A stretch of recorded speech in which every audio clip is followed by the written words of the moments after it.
थे वो था तरण और तरणी। तरण शब्द का अर्थ होता है सूर्य और तरणी शब्द का अर्थ होता है नाव। अब इस शब्द को लेकर के सबसे पहले ग्रुप ये कहा गया था कि इसको पढ़ाते समय बच्चों के बीच में क्या दिक्कतें होंगी, बच्चों को क्या दिक्कतें आएंगी। उसके संदर्भ में हमारी साथी प्रवक्ता सैनी मैडम बताएंगी कि क्या क्या दिक्कतें आएंगी। धन्यवाद सर।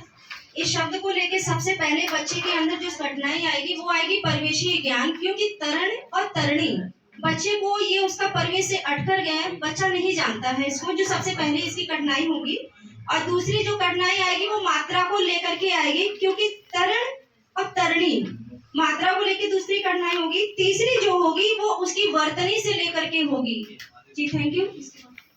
अड़ा लिखने में बच्चों को प्रायः थोड़ी सी कठिनाई, पंचम मॉडल में थोड़ी सी कठिनाई आती है, स्वाभाविक साइकोलॉजी है। और अब इसके बाद इस तरण और तरणी को हम लोग किस तरह से प्रस्तुत करेंगे बच्चों के सामने, जैसे कि कठिनाइयां आई, इन कठिनाइयों को दूर कैसे किया जाएगा, उसके लिए एक्ट प्रस्तुत है सर। इसको हम लोग पढ़ाएंगे कैसे बच्चों को अल्टीमेट तरीके से, जो सर का निर्देश था। सबसे पहले सर्वप्रथम शब्दार्थ से परिचित कराएंगे बच्चों को। सबसे पहले उनको बताएंगे कि इस शब्द का अर्थ सूर्य है और इस शब्द का अर्थ नाव है।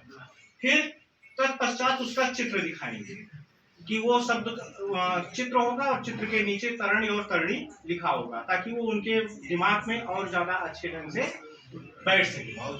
फिर उसके बाद उससे संबंधित एक कहानी सुनाएंगे। उस कहानी से संबंधित एक्ट करके हमारे यहाँ के हमारे साथी राजीव जी और हमारे सारे साथी आपको दिखा रहे हैं, आप आनंद लीजिए। बारिश हुई है, आसपास घरों के आसपास गांव में जाते हो तो पानी भर जाता है। और फिर छोटे छोटे बच्चे जैसे हम लोग, अब हम 6, 7 के बच्चे हो गए, तो कागज की नाव बनाए और बारिश पानी में उसको तैयार किया।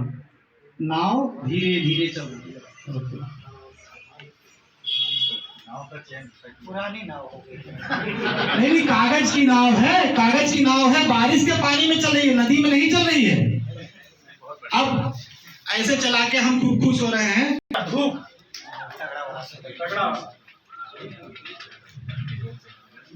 पानी सूख रहा है। अगले दिन जब मैं नाव चलाया तो नाव और धीरे चल रही है।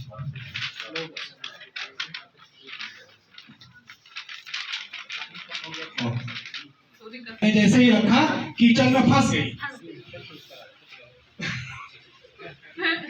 और इस तरह से बच्चा नाव की संकल्पना और सूर्य की संकल्पना को बहुत अच्छे से समझ जाएगा। और तब हम उसको पुष्ट करने के लिए कुछ उसको समस्या देंगे, जिसको सर बताएंगे। ये थर्ड फेज के बाद चौथा चरण होगा। हम उसको तरणी और तरणी से संबंधित वाक्य बनाएंगे और वाक्यों में खाली स्थान रखेंगे।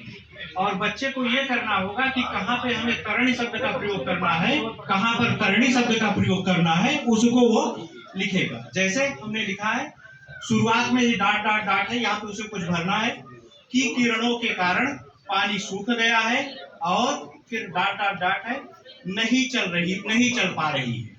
अगर बच्चे को ये कॉन्सेप्ट, ये अवधारणा स्पष्ट हुई होगी तो निश्चित रूप से तरणी और तरणी शब्द का सही जगह प्रयोग करें। वो तरणी और तरणी का ज्ञान उसका पुष्ट हो जाए। धन्यवाद।